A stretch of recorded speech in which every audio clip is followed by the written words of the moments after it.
Tonight, Myles Garrett appeal. 3 News is the only station in town to catch the Browns' defensive end as he returns to Cleveland. Quid pro quo. Mr. Giuliani was expressing the desires of the President of the United States. The bombshell testimony at today's public impeachment hearings and a look at what's ahead. The death of Tamir Rice.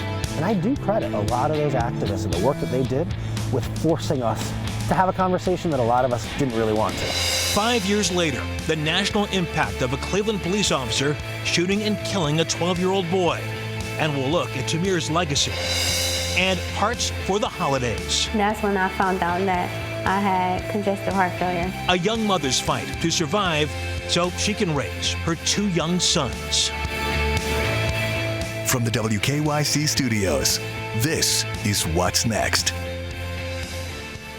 Good evening, everyone. I'm Betsy Kling. Sarah is off tonight. And I'm Russ Mitchell. It's going to be a busy day for Myles Garrett. He's back in town tonight. It was a busy day. It was an important day. It was a long, long day in New York City. He had his hearing with the NFL. His appeal was heard today in under 2 hours. We were with him in New York, but more importantly with him tonight when he touched down in Cleveland. So, coming up in just a couple of minutes in sports, we talked to Team Garrett, who was with him today, to find out how they thought today went, and more importantly, what is next? Okay, we'll look forward to hearing that, Jimmy. See you in just a bit. But first, to today's blockbuster public hearing in the impeachment inquiry. Was there a quid pro quo? As I testified previously, with regard to the requested White House call and the White House meeting, the answer is yes. That's Gordon Sondland, President Trump's hand-picked ambassador to the EU, who today linked the president, 2 cabinet secretaries, and others to a quid pro quo with Ukraine. Lena Lai has the latest on today's explosive testimony and reaction from the White House. It was the most explosive testimony yet. Gordon Sondland, U.S. ambassador to the European Union and major Trump backer, implicating President Trump to a pressure campaign in Ukraine. Was there a quid pro quo? With regard to the requested White House call and the White House meeting, the answer is yes. Sondland said Ukraine's president would get the White House meeting he wanted if he publicly promised to investigate a discredited theory about 2016 election interference and a company tied to Joe Biden's son. Who would benefit from an investigation of the Bidens? I assume President Trump would benefit. There we have it, see? Sondland also denied any rogue diplomacy, that the Secretary of State, the Vice President, and others knew what was happening. Everyone was in the loop. And Sondland said he came to believe Ukraine would not get the military aid it needed until it announced the investigations. 2 + 2 = 4 in my mind at that point. However, Sondland admits he never heard that directly from the president. Republicans emphasize that Ukraine did nothing, but still got its aid. They get the call, they get the meeting, they get the money. It's not 2 + 2, it's 0 for 3. Sondland acknowledged President Trump told him directly there was no quid pro quo. The president, going off of handwritten notes, echoed those words. I want nothing. I want nothing. I want no quid pro quo. But Sondland's testimony raises the question, did the president's words match his actions? And tomorrow it is Fiona Hill, President Trump's former advisor on Russia and Europe. She said that she witnessed efforts to pressure Ukrainian officials, and she'll also shed light on how National Security Advisor John Bolton responded to those efforts. Bolton has refused to testify so far, Russ. Okay, Lena Lai, thank you. Tonight, the top Democrats running for president squared off in their 5th primary debate. Jay Gray has more from Atlanta. Hello and welcome. 10 candidates, 2 hours. The early discussion dominated. Well, first of all, we have a criminal living in the White House. By Wednesday's explosive testimony from Ambassador Gordon Sondland during impeachment proceedings. Sadly, we have a president who is not only a pathological liar, he is likely the most corrupt president in the modern history of America. As the debate continues, the questions are rapid fire. That what was once called climate change is now a climate crisis. And diverse. You describe your campaign, including your plans for Medicare for All, as a political revolution. There are the debate staples, health care, education, and immigration, but the forum also branches out to include issues of inclusion and equality. The frontrunners controlling much of the conversation, while those at the end of the stage. When Donald Trump was elected, not even sworn in, buddied up to Steve Bannon. Senator Harris is doing is unfortunately continuing to traffic in lies.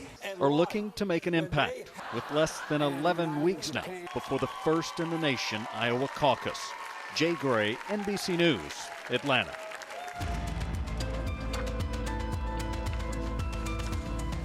Friday marks 5 years since one of Cleveland's most infamous days, the police shooting of 12-year-old Tamir Rice. It is a case that still brings sadness, anger, and questions. And that means it is still making an impact, not just here in Cleveland, but across the country. Mark Namick reports.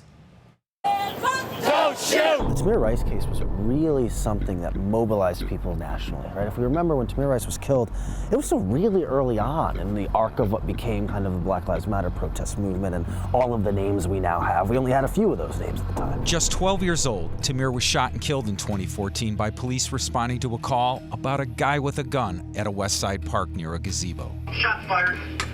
Down. Washington Post reporter Wes Lowry, who grew up in Shaker Heights, spent months in cities around the country covering police shootings and their aftermath, including the riots that followed the shooting of unarmed Michael Brown in Ferguson, Missouri.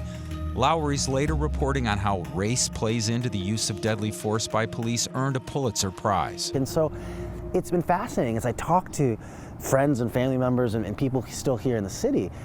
You know, very often it's hard for them to grasp how often Tamir Rice is invoked. As I travel the country and talk to activists and to families, you know, this case is, for a lot of these young activists, they're Emmett Till. The murder of that 14-year-old boy in 1955 galvanized the emerging civil rights movement, but it lit a slow fuse. Tamir's shooting was captured on video and shared on social media, igniting immediate protest. Black Lives Matter! Overnight, it became one of the decade's highest-profile police shootings. That video showed a large boy in a hooded sweatshirt tossing snowballs on the sidewalk moments before police arrived.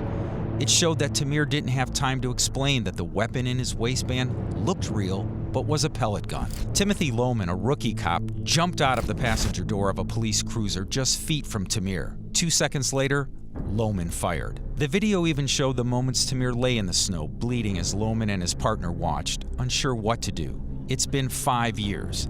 This anniversary marks one of the city's most painful and divisive moments. It fueled tensions between police and black youth, called into question police tactics, training, and recruiting. Time has not healed wounds. The perceptions of the case remain intractable. Black youth still don't trust the police. In that incident right there, because I was a little kid, definitely didn't like them. They killing people my age over a BB gun. Mello Ferguson was also 12 when Tamir was shot. He and his friends played with pellet guns too. And then my mom got to yelling at us. We said, what we do? You hear me, this and that? And she said, a boy just got shot at a local rig on the west side. So she made us put our guns up, all this and that. She said, we catch them outside, you're gonna get a whooping. Police, he says, reacted too quickly. Just a few more seconds of time and talking, it would have equaled out just fine. Cleveland paid Tamir's family $6 million to settle a lawsuit over the boy's death. Multiple investigations ruled Lohman's actions were justified. He has since been fired, not for shooting Tamir, but for lying on his department application. The police union continues to fight for his job and stands by his actions in the park. He responded the way he did. The circumstances put him in a bad situation from what he observed. And it was clearly investigated all the way through. The union chief says officer training continues to evolve based on such scenarios, but training would not have changed anything that day. They come up with different ways to keep up with the times of what's going on now. So I think we go through a lot of scenarios, But all these scenarios cannot prepare you for what's going to happen in reality in real time. Though perceptions around Tamir's shooting don't appear to have changed in the last 5 years, Lowery says police shootings and the activism that followed have mattered to police and the public. I think unquestionably 5 years later, there have been a lot of tough conversations that have happened in places, and I do credit a lot of those activists and the work that they did with forcing us to have a conversation that a lot of us didn't really want to. That, 5 years later, is part of Tamir's legacy. Mark Namick, 3 News.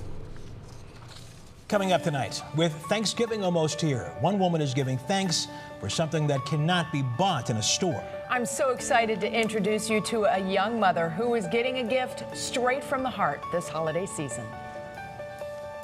What's Next is brought to you by Calvetta Brothers Floor Show. It's time to fall in love again with your home.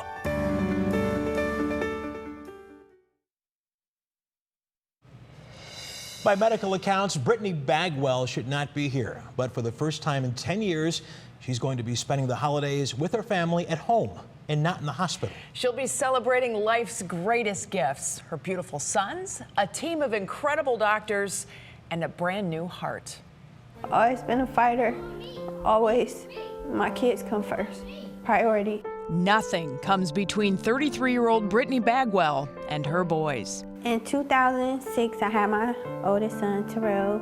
After May 27th, I started not feeling like myself. I got sick and I fainted in the hallway. That's when I found out that I had congestive heart failure. And it was telling me, like, you're gonna have to get a pacemaker. And how old were you? 19. She stopped going to the doctor until... In 2012, I had found out I was pregnant with a little girl. So I had to get a immediate termination, because they said it was either gonna be the baby or me. Her heart broken, her heart condition worse. But she kept smoking. And then despite the odds and against doctors' advice, she got pregnant again. That little fighter, he just kept pushing and he made it. No complications. And he came out and his big old eyes, like he just looked up at me. He peed on my chest. You have to get either a transplant or we have an LVAD, but we have to do something or you're not gonna make it past 2 weeks. A brand new baby, a 9-year-old at home. She had to fight. I don't want them calling nobody else mommy. Like, I'm mommy, and that's just it, bottom line. The cigarettes had to go. For her doctors, that was the green light to the transplant list. I'll never forget, I was screaming, I was crying, I was happy, and I'm like, I did it. But the battle for her life wasn't won. After the transplant, her body rejected the new heart. If that's it, then just let me go home to my kids and let me be with them. Like, I don't want to die here in this hospital. I want to go home with my boys. But that's how God worked. Right after I said I gave up, I'm giving up, this is it, I'm done, I don't care. The test results came back positive. The heart not rejected no more. Brittany has even more to fight for now, because this year, the greatest gift for her and her family is from a total stranger. I want to tell them thank you from the bottom of my heart for allowing your child to be a donor so that I could live for my children. But we wanted to add a few more gifts to help Brittany take care of her family. We have surprises. We have Dr. Zacharias, first of all, who you probably know. The American Heart Association heard about your story. They are completely inspired by you. They raided their closet, and between them and UH, who's a major sponsor of the Go Red for Women luncheon, you and a guest are invited. And our friends at Third Federal have hooked you up. I have an entire package of gift cards. This is a lot of help. Good. Because I was telling you, like, it's really hard not working. I'm just happy, like, to have this heart and be here for this Christmas with my children, because I always get sick around Christmas time. And I'm finally home for Christmas, and I'm not in the hospital, so I'm happy. Keep in mind, she had that heart transplant 5 months ago. Wow. So this is still very fresh, very new, and just an absolute miracle. And Brittany and her family, Terrell and little King, hysterical. Yeah. Just so cool to get to meet them. They are fantastic. I had to meet them for a second as they were coming around. You're right. The kids are just amazing, and they love their mom so much. I said a King. It's named the 5-year-old. Yeah, King I said, you here to take my job? He goes, I am. I am. I definitely am. And you know what? Brittany's got her hands full, but boy, she is moving along just great. Dr. Zacharias from University Hospitals came and joined us for the surprise, which you can see the entire surprise at WKYC.com. And he talked a little bit about how the holidays can be kind of stressful. Oh, sure. So she's in a great place, and she is getting the medicine that she needs from those boys. A wonderful story, Betsy, to say the least. Now, Betsy Kling tonight is not only anchoring, she's reporting, she's Santa Claus, apparently, as well. And she's doing weather as well. Look at you. Oh, well, you know, just another day. Quadruple pay tonight, I hope. Let's go to the maps, shall we? It's all good. No, I love doing it. It's actually pretty cool. It was nice. I get to sit right next to you. That's kind of fun, too. I'm telling you. Temperatures are going to start off in the 30s as we go through the day tomorrow. We'll have 50s for the afternoon and the evening. Rain will be moving in, though, and it's going to be breezy for us. Check out the rain and how it's been progressing across the country. Keep in mind, 6 hours ago, that rain was in Texas, and it is just cruising right up through portions of the Great Plains and into the Midwest. Ahead of it, clouds. And so basically, we are swapping clouds. Through the day today, we have had clouds that are locked in under an inversion. It's a whole lot of moisture that's stuck under 5,000 feet. That is mixing out, and what is coming in is that next round of clouds. It'll start as high clouds, so we may get some veiled sunshine in the morning, but notice your temperatures are going to be in the upper 30s and low 40s. The big difference here is the wind direction. Now out of the southeast for the day tomorrow. It's going to be a breezy day, but the breeze will help to warm things up. Midday temperatures should be in the upper 40s to near 50. You're starting to see some rain chances sprinkle into the forecast, and we'll have on and off chances for that rain as we go through the afternoon. I think temperatures are going to push mid-50s for greater Cleveland. Will be low 50s elsewhere in northeast Ohio. That big push from the south is really going to do its deed, and you can see how those 50s stay with us as we go through the evening. Scattered rain chances will be coming and going Thursday night and then lingering into the start of the day on Friday. Southwest wind early morning Friday starts to turn a little more west, and that's a sign that a cold front has come through. That wind shift that may trigger a little bit of a rain snow mix chance for Friday morning. It does not look like it's going to be anything that will impact your morning commute Friday, but note that the temperatures are definitely a little bit cooler. So tomorrow we're going 55, the double nickel, with rain moving in, breezy and mild. The temperatures starting off in the 30s, and we'll make it into the 50s as we go through the afternoon. That holds for the evening, and then that sets us up for that front coming through Thursday night into Friday morning. A little rain mix chance in the morning, but then we'll clear out. The rest of your Universal Windows Direct forecast, scattered rain for Saturday, will be dry on Sunday, and then as we head toward the holiday next week, things get very interesting. Wednesday could be a big day across the country, not only for travel, but with the potential of a developing storm system. That will be something to keep a very close eye on, especially if you have any travel plans. Always fun the day before Thanksgiving. It definitely Nasty is. Weather. It definitely is. And speaking of Thanksgiving, with Thanksgiving a week from tomorrow, 3 News' Emily Mayfield takes us inside her and husband Baker's kitchen. They're going to be showing us how to make healthy holiday appetizers. I think that's kind of trendy right now. And we have it for you tomorrow on What's Next at 11. But tonight, as Jimmy told us, Myles Garrett is back in town. We're going to hear from his rep about how that big hearing went today in Manhattan. Jimmy comes back after a break.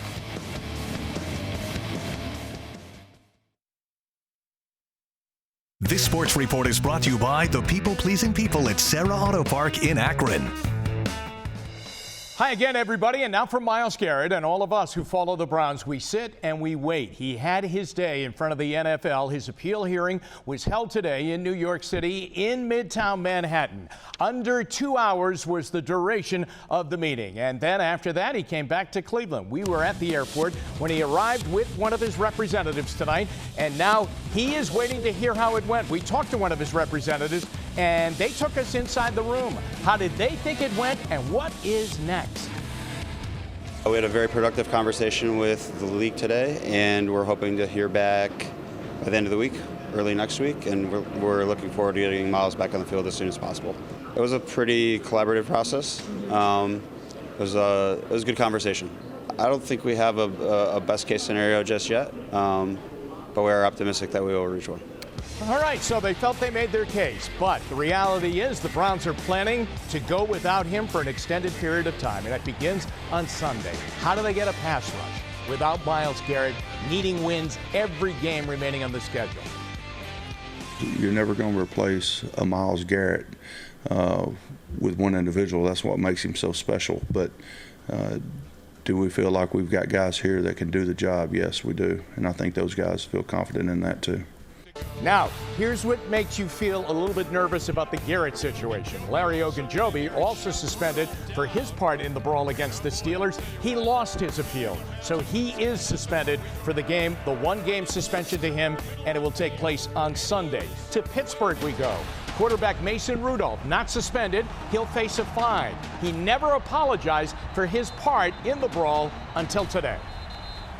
I should have done a better job handling that situation. I have no ill will towards Myles Garrett. Great respect for his ability as a player, and I know that if Myles could go back, he would handle the situation differently.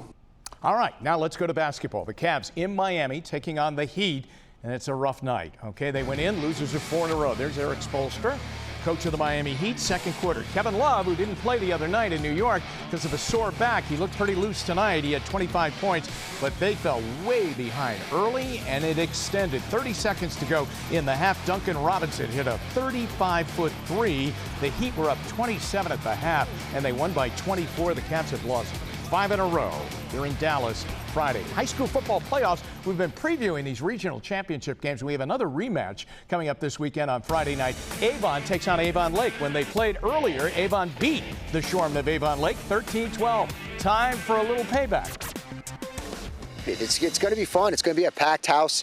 I've been fortunate enough when I was here at Avon Lake to play in a lot of games. I'm excited for the boys to get out there and play in it. And again, nothing better than seeing your rivals across the field. And again, another chance to get after it and play a physical, hard-fought game. Come on, Akron Zips. Let's get a win for Tom Arzt in his first year as the head coach because he's a real talent on the sidelines. They are 0-10 coming into the game at Miami tonight. Second quarter, Miami's Tyree Shelton, a 21-yard touchdown run. Akron got close but couldn't pull it off. They lose again. They're 0-11. They lose 20-17. They are the only team in Division I to be without a win, and they only have one more crack next week. Ouch. Yeah. All right, Jimmy. Thank you. Okay. We'll be right back.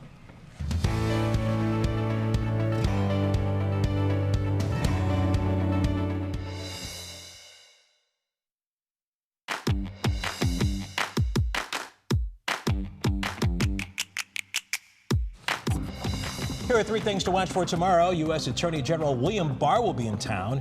He'll be participating in a roundtable discussion with local law enforcement at the Cleveland Police Department's 3rd District headquarters at 12:30.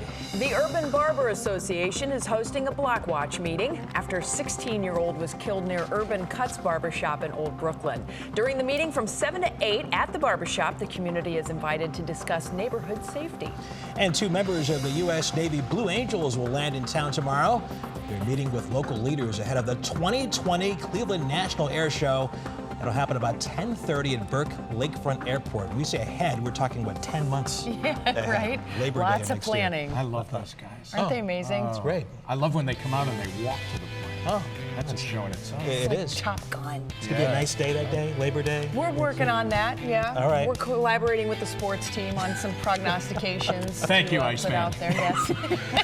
You Good bet your night, goose. everybody.